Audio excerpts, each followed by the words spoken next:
What's happening, YouTube? A lot of self-reflecting as usual, because that's how we grow, right? We learn, we grow.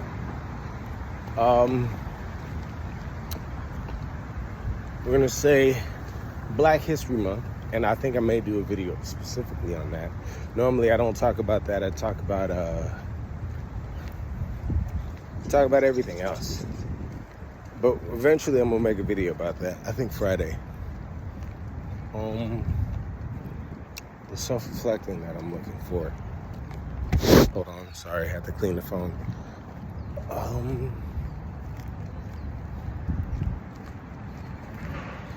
don't know, my mind's been at peace lately. I'm an OTR trucker. I'm always rushed and pushed. And this is norm for the job, but also it's norm for daily life. Not for just, what the fuck? Not just for me, but everyone. I'm finally back in my hometown.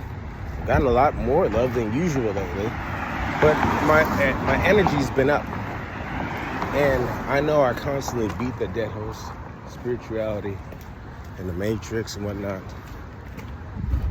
But it's so important that we understand and that there's a divide of spirits or entities or whatever you want to label it.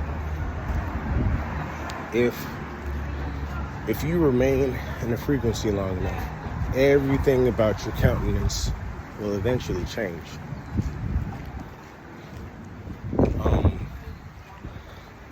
That's why a lot of small elements that make up a larger element of your life are what they are. Like, and I'm gonna touch on a lot of weird subjects that I feel are important, and even though it may be personal, it still can be relatable because you could flip it, and I'll flip some of them. For example, I'm going on for just a peaceful walk because not only I need that peace, but exercise in general, because truckers tend to barely walk. We drive literally more than we do anything else all day, most of the day. It's inhuman, actually. And it could be more organized, but efficiency, not only in America, but worldwide, isn't really our thing. That's why I think Elon is doing a great thing right now. A great thing, accompanied with Trump.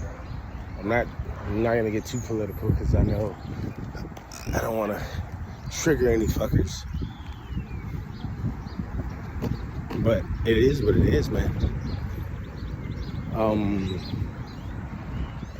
But being efficient for myself is good for health. But I notice other truckers, these fuckers, I've noticed guys that were truckers and they've sit all their life. I've had an Uber driver that lost a leg and it creates heart conditions and diabetes and all this bad blood circulation. It's a weird scenario. And I'm like, yeah, man, I don't want to be that. And then life tries to squeeze you into that box where, like, oh, hey, bills are hitting. And it's like, okay, fuck it. Let me minimize bills so I won't be so much of a slave. Let me stay mainly OTR so I won't be too much of a slave until I figure things out. And then the job will hit you in a funny manner to where, like, your hours aren't right and some magical shit, and they don't pay you for the sit time, even though most companies should pay you for sit time. It's just they'll use anything to squeeze you. You should get at least 100 to 150 a day for sitting, because it's their job to keep you running. If you deliver a load late, these motherfuckers charge me $300. But if I sit for days, they're not putting that on my check. I'm not complaining, because I understand the symbiotic nature that we play. These jobs want to make you feel like you're the leech, when if you know law and how money works and everything, it's actually quite a power reversal that they've used on us. And you have to be wise enough to fix that. Morning.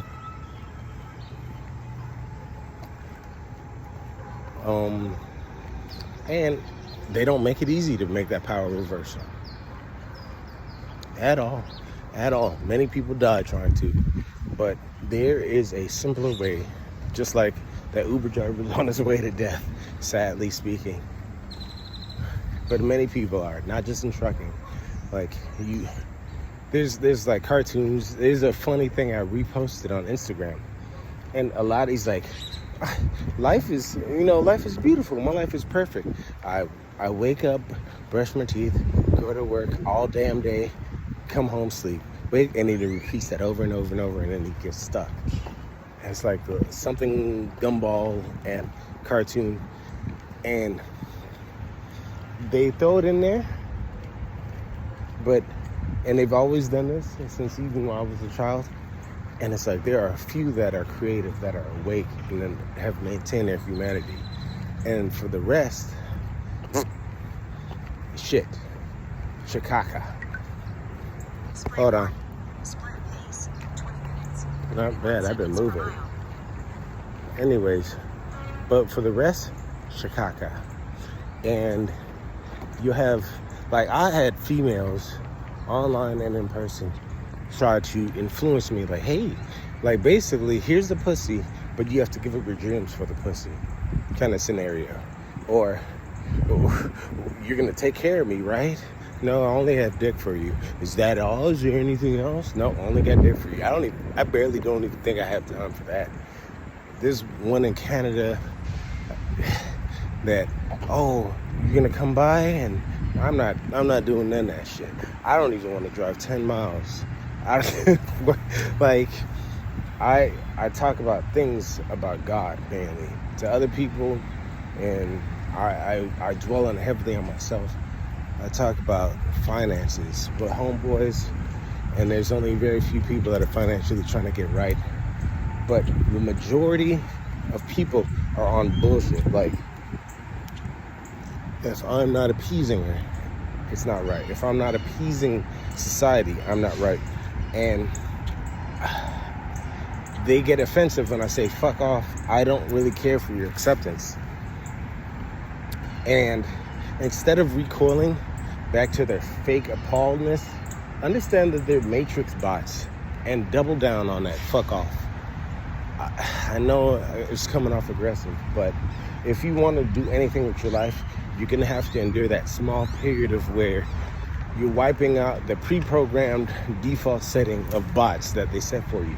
Like, maybe we are born inside of a matrix simulation scenario, and maybe most of the people in it are bots, and maybe it's fair for everybody, but it's also fair to the bots. It's like they're assuming that most of these people won't do shit with their life, and for the most part, they're right. They're completely right. These fuckers will do the same job. Like, I know truckers that'll do the same job for lower pay and have worked longer than me. I said, well, it's stable and blah, blah, blah. You save your money, dude. You can lower your bills, and you can allow yourself to take risks in any form or fashion. You do it for small trinkets. Why don't you sacrifice the trinkets to get, well, I'm good where I'm at. And I thought it was an old dumb nigga thing. Like, the old heads are dumb as fuck. Most of them. But no. It's niggas that are my age and younger that are dumb as shit. And it's not a race thing. Because it's black, it's white, it's all races. So I'm like, you know what? I think this is the way of the system testing me. Which it always has been testing me. Is like, you sure you're not a bot? I'm like, yo. And I'm trying to experience, and I've rarely experienced people that actually possess, it's very rare, that possess the capacity to express themselves emotionally, spiritually, in the midst of wonder. Like I'm only access to people that have like 10% or less mental capacity. And I'm not tooting my own horn on, oh, I'm intelligent and all that. I mean, the subject matter of most people I encounter is like borderline retarded. And I'm not making any pre-assumptions on this. It's a phenomenon. And I instead of me blabbering, if anybody watches this, please tell me if I'm not wrong. You don't have to generally be a genius. It's just that if you express something genuinely, authentically about yourself, do people recoil from that? But if I were to talk about the Super Bowl, people could talk for weeks.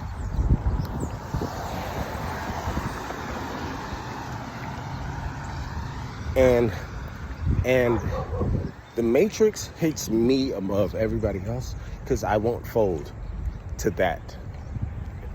I'm like, I get it. You only have this to offer me. Well, I'm going to tell you to fuck all the way off over there. I don't give a fuck. And I stand on that because you're not going to feed me some weird, and you could say, well, we're just, those people that end up fucking you over and you thought we're friends. And, well, they're like, oh, we're just like that with you because we don't like you. Okay, cool. I'll take that. I'm not hurt. But I'm confused, which is of the devil, because you're somebody else for everybody else. At all times. For your job, you're a cocksucker. For your friends, you're a snake. For your bitch, you're a cuck. And for the ones you snake, you want respect, loyalty, and love and honor. For everybody else, for God, you're a stranger. For everybody else, you're somebody else. You don't even, and then if I question you, that's probably the reason why I get this dumbass look. You've never known who you were. You've never known your essence. And this is a blatant statement across the board for many people. I'm like, who the fuck are you? I know who I am. Like, across the board. Flaws and things that I excel in. Like, 100% I'm me. Okay, that 100% I'm me. No matter what way you cut it. But a lot of and these people I grew up with, and here's the thing, it's not that I got smarter, or I've always been, I guess if you want to quote it, red pill. I've always been red pilled, if you want to say it like that. I just became more honest with myself. But when I became more honest from young, I'm like, hey, there's laws that make my life better. And I put them in practice. The first time I put this in practice in public, this is what scared me. Here, I was 17. One of the biggest block parties I was ever at.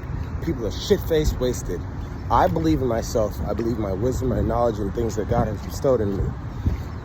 And at the party, cops came and knocked on the door. Huge party. I think my mom did call the cops, by the way. Most people ran, except for like maybe 10, 15 people. I was like, hey, trust me. And few of my friends actually trusted me. This is like a metaphor for life. And while they're beating on the door, I looked at the door. I told everybody to calm down. I've always been a leader, even though I don't want to be. It's kind of weird. So I told everybody to calm down. We got the beers, we put up the weed and shit. We stored everything. I was shit-faced drunk too. It was so weird. And